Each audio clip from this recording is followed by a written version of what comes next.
ಎಲ್ಲರಿಗೂ ನಮಸ್ಕಾರ. ಇವತ್ತು ನಾವು ಸಿಂಹರಾಶಿಯವರ ಬಗ್ಗೆ ಮಾತಾಡೋಣ.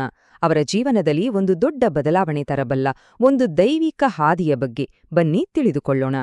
ರಾಜನಂತೆ ಬದುಕಬೇಕಾದ ವ್ಯಕ್ತಿ ಯಾಕೆ ಕಷ್ಟದ ಜೀವನವನ್ನ ನಡೆಸುತ್ತಿದ್ದಾರೆ? ಜೀವನದಲ್ಲಿ ಯಾಕೆ ಇಷ್ಟೊಂದು ಅವಮಾನ, ಇಷ್ಟೊಂದು ನೋವು? ಹೌದು, ಯಾರನ್ನ ತಮ್ಮವರು ಅಂತ ನಂಬಿದ್ರೋ ಅವರಿಂದಲೇ ಬೆನ್ನಿಗೆ ಚೂರಿ ಹಾಕಿಸ್ಕೊಂಡು ಘನತೆ ಕಳ್ಕೊಂಡಂತ ಅನುಭವ ಆಗಿದೆಯಾ? ಹಾಗಿದ್ರೆ ಈ ಮಾತುಗಳು ಖಂಡಿತ ಸಿಂಹರಾಶಿಯವರಿಗಾಗಿಯೇ. ಇಲ್ಲಿ ನಾವು ಮೊದಲು ಅರ್ಥ ಮಾಡ್ಕೊಳ್ಬೇಕಾದ ವಿಷಯ ಏನು ಅಂದ್ರೆ, ಜೀವನದಲ್ಲಿ ನಡೆಯುವ ಯಾವುದೇ ಘಟನೆ ಆಕಸ್ಮಿಕ ಅಲ್ಲ. ಪ್ರತಿಯೊಂದು ಸುಖದ ಹಿಂದೆ, ಪ್ರತಿಯೊಂದು ದುಃಖದ ಹಿಂದೆ ಒಂದು ದೈವಿಕ ಲೆಕ್ಕಾಚಾರ ಇರುತ್ತೆ. ಗ್ರಹಗಳ ಚಲನೆ ಎಲ್ಲವೂ ಇದರಲ್ಲೇ ಸೇರಿರುತ್ತೆ. ಸರಿ, ಹಾಗಿದ್ರೆ ಆ ದೈವಿಕ ಲೆಕ್ಕಾಚಾರ ಅಂದ್ರೆ ಏನು? ಅದನ್ನ ಅರ್ಥ ಮಾಡ್ಕೊಳ್ಳೋಕೆ ಮೊದಲು ಸಿಂಹರಾಶಿಯವರ ನಿಜವಾದ ಸ್ವಭಾವಕ್ಕೂ ಅವರು ಈಗ ಎದುರಿಸ್ತಿರುವ ಕಠಿಣ ಪರಿಸ್ಥಿತಿಗೂ ಇರೋ ವ್ಯತ್ಯಾಸವನ್ನ ನೋಡೋಣ. ಈ ಸ್ಲೈಡು ಒಂಥರ ಕನ್ನಡಿ ಇದ್ದ ಹಾಗೆ ಅಲ್ವಾ? ಇದರಲ್ಲಿ ಸಿಂಹರಾಶಿಯವರ ಎರಡು ಮುಖಗಳು ಕಾಣ್ತಿವೆ. ಒಂದ್ ಕಡೆ ಸೂರ್ಯನಿಂದ ಆಳಲ್ಪಡುವ ಅವರ ಸಹಜ ಗುಣ, ಅಂದ್ರೆ ನಾಯಕತ್ವ, ದಾನ ಮಾಡುವ ಮನಸ್ಸು.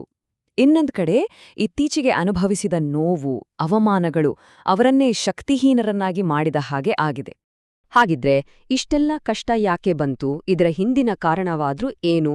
ಮೂಲಗಳ ಪ್ರಕಾರ ಇದು ಶಿಕ್ಷೆಯಲ್ಲವಂತೆ, ಬದಲಿಗೆ ಒಂದು ನಿರ್ದಿಷ್ಟ ಉದ್ದೇಶವಿರೋ ಪರೀಕ್ಷೆ. ನೋಡಿ, ಜ್ಯೋತಿಷ್ಯದ ಪ್ರಕಾರ ಈ ಎಲ್ಲಾ ಸಮಸ್ಯೆಗಳ ಮೂಲ ಶನಿ ದೃಷ್ಟಿ. ಅಂದ್ರೆ ಶನಿದೇವರ ಕಠಿಣವಾದ ನೋಟವು ಸಿಂಹರಾಶಿಯ ಮೇಲೆ ಬಿದ್ದಾಗ ಈ ರೀತಿಯ ಸವಾಲುಗಳು ಎದುರಾಗ್ತವೆ. ಇಲ್ಲಿ ಒಂದು ಮುಖ್ಯವಾದ ವಿಷಯವನ್ನ ನಾವೆಲ್ಲ ಗಮನಿಸಬೇಕು. ಶನಿದೇವರು ಶತ್ರು ಅಲ್ಲ, ಅವರು ಒಬ್ಬ ಕಠಿಣ ಶಿಕ್ಷಕ ಅಷ್ಟೇ.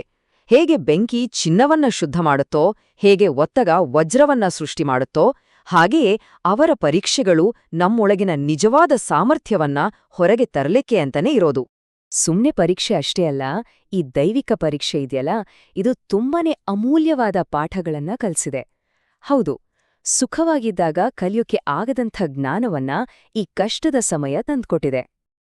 ಆದ್ರೆ ಕೇಳಿ, ಕಥೆಯಲ್ಲಿ ಈಗ ಒಂದು ದೊಡ್ಡ ತಿರುವಿದೆ. ಈ ಪರೀಕ್ಷೆಯ ಅವಧಿ ಮುಗಿತಾ ಬರ್ತಿದೆ ಮತ್ತು ಒಂದು ದೈವಿಕ ಸಹಾಯ ಬಂದಿದೆ ಅಂತ ಮೂಲಗಳು ಹೇಳ್ತೇವೆ. ಹೌದು, ಈ ಕಷ್ಟಗಳನ್ನು ನೋಡಿ ಕರಗಿದ ಒಂದು ಮಹಾನ್ ಶಕ್ತಿ ಯಾರೋ ಆಹ್ವಾನಿಸದೇ ಇದ್ರೂ ತಾನಾಗಿಯೇ ಬಂದು ಮನೆ ಬಾಗಿಲನ್ನ ತಟ್ಟಿದೆ. ಆ ಮಹಾನ್ ಶಕ್ತಿ ಬೇರೆ ಯಾರೂ ಅಲ್ಲ, ಸಾಕ್ಷಾತ್ ಸಿಂಹವಾಹಿನಿ, ಆದಿಪರಾಶಕ್ತಿ ದುರ್ಗಾಮಾತೆ. ಸಿಂಹದ ಮೇಲೆ ಸವಾರಿ ಮಾಡುವ ಆ ತಾಯಿ ಸಿಂಹರಾಶಿಯವರಿಗೆ ಅತ್ಯಂತ ಸೂಕ್ತವಾದ ರಕ್ಷಕಿ ಅಲ್ವಾ? ಸರಿ, ಈ ದೈವಿಕ ಶಕ್ತಿ ಬಂದಿದೆ ಅಂತ ಹೇಗೆ ಗೊತ್ತಾಗತ್ತೆ? ಇದರ ಸೂಚನೆಗಳೇನು? ಯಾವೆಲ್ಲ ಚಿಹ್ನೆಗಳು ಇದರ ಬಗ್ಗೆ ನಮ್ಗೆ ತಿಳಿಸುತ್ತವೆ? ದೇವಿಯ ಕೃಪೆ ಸಕ್ರಿಯವಾಗಿದೆ ಅನ್ನೋದಕ್ಕೆ ಕೆಲವು ಸೂಕ್ಷ್ಮವಾದ ಆದ್ರೆ ಸ್ಪಷ್ಟವಾದ ಚಿಹ್ನೆಗಳು ಕಾಣಿಸ್ಕೊಳ್ಳಲು ಶುರುವಾಗತ್ತೆ. ಉದಾಹರಣೆಗೆ, ಮುಖದಗಿ ಒಂದು ಹೊಸ ತೇಜಸ್ಸು ಬಂದಿರೋದನ್ನ ಬೇರೆಯವರು ಗಮನಿಸಬಹುದು, ಅಥವಾ ಕಾರಣವೇ ಇಲ್ಲದೆ ಮನಸ್ಸಿನಲ್ಲಿ ಒಂದು ಆಂತರಿಕ ಶಾಂತಿಯ ಅನುಭವ ಆಗ್ಬೋದು.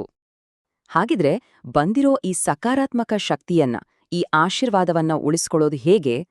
ಅದಕ್ಕೆ ಮೂಲಗಳು ಕೆಲವು ಶಕ್ತಿಯುತವಾದ ಆದ್ರೆ ತುಂಬನೇ ಸರಳವಾದ ಅಭ್ಯಾಸಗಳನ್ನ ಸೂಚಿಸ್ತವೆ.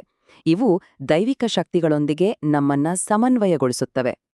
ಸರಿ, ಈಗ ನಾವು ಕೊನೆಯ ಆದರೆ ಅಷ್ಟೇ ಶಕ್ತಿಶಾಲಿಯಾದ ಭಾಗಕ್ಕೆ ಬಂದಿದ್ದೇವೆ. ಇದು ಭವಿಷ್ಯದ ಬಗ್ಗೆ ಮತ್ತು ಆಗಿರುವ ಶಾಶ್ವತ ಬದಲಾವಣೆಯ ಬಗ್ಗೆ ಹೇಳುತ್ತೆ. ಈ ಬದಲಾವಣೆಯನ್ನ ಸ್ವಲ್ಪ ಗಮನಿಸಿ ನೋಡಿ. ಇದು ಕಳೆದುಹೋದದ್ದನ್ನ ವಾಪಸ್ ಪಡೆಯೋದು ಮಾತ್ರ ಅಲ್ಲ, ಇದೊಂದು ರೀತಿ ಹೆಚ್ಚು ಬುದ್ಧಿವಂತ, ಬಲಶಾಲಿ ಮತ್ತು ಸಹಾನುಭೂತಿಯುಳ್ಳ ರಾಜನಾಗಿ ಪುನರ್ಜನ್ಮ ಪಡೆದ ಹಾಗೆ. ಇದರ ಅರ್ಥ ಏನು ಅಂದ್ರೆ, ಕಷ್ಟದ ಸಮಯದಲ್ಲಿ ಕಲಿತ ಪಾಠಗಳೇ ಇದೆಯಲ್ಲ, ಅವೇ ಮುಂದಿನ ಯಶಸ್ಸಿಗೆ ದೊಡ್ಡ ಅಸ್ತ್ರಗಳಾಗ್ತವೆ. ನಮ್ರತೆ, ಕೃತಜ್ಞತೆ, ನಿಯಂತ್ರಣ, ಇವೇ ಹೊಸ ಶಸ್ತ್ರಗಳು. ನೋಡಿ, ಪರಿವರ್ತನೆಯ ಮೂಲ ಸಂದೇಶವೇ ಇದು. ವೈಭವಕ್ಕೆ ಮರಳುವುದು ಹಳೆಯ ವ್ಯಕ್ತಿತ್ವಕ್ಕಲ್ಲ, ಬದಲಿಗೆ ಜ್ಞಾನೋದಯಗೊಂಡ ಒಂದು ಹೊಸ ಆವೃತ್ತಿಗೆ. ಅನುಭವಿಸಿದ ಪರೀಕ್ಷೆ ವ್ಯರ್ಥವಾಗಿಲ್ಲ, ಪಟ್ಟ ಪ್ರತಿಯೊಂದು ನೋವು ಈಗ ಶಕ್ತಿಯಾಗಿ ಬದಲಾಗತ್ತೆ. ಸಿಂಹರಾಶಿಯವರ ರಾಜಯೋಗ ಜೀವಂತವಾಗಿದೆ ಮತ್ತು ನಿಜವಾದ ಆಳ್ವಿಕೆ ಈಗಿಂದ ಶುರುವಾಗಲಿದೆ. ಇನ್ನು ಆತ್ಮವಿಶ್ವಾಸದಿಂದ ಮುಂದುವರಿಯುವ ಸಮಯ.